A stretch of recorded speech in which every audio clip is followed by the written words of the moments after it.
guys! Welcome back to my channel. This is Wanderlust once again, of course.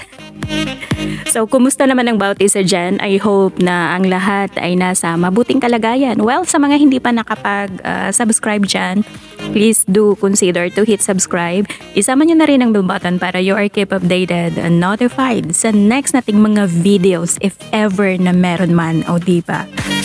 At actually guys, this video ay medyo matagal na, almost a year na. Ngayon ko lang na-upload. It's because na minsan walang time or minsan busy, ganon. At samahan nyo kami sa aming adventure dito sa Taimushan. Actually, this is the highest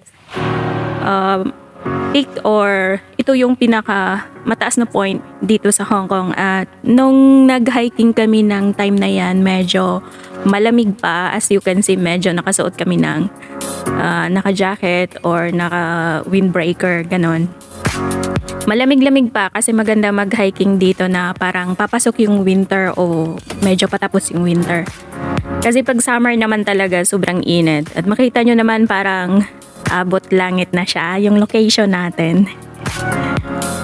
I miss those days na nakakapag-hike pa ako, nakakaakyat ako ng bundok. Pero ngayon hindi na. It's because na wala na akong kasama at medyo.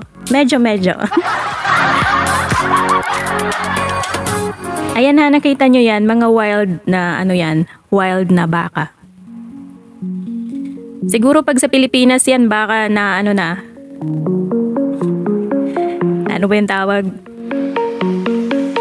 And by the way guys, maraming salamat sa inyong lahat dyan, sa lahat na ating mga kaibigan na patuloy na nagsusupport sa atin. Maraming salamat sa inyong lahat kahit na medyo on and off ako sa aking pag-upload, pero you are still there.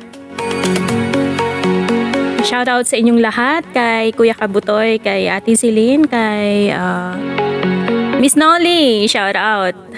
Happy birthday mo ngayon, kaya tinaon ko na tong upload ko.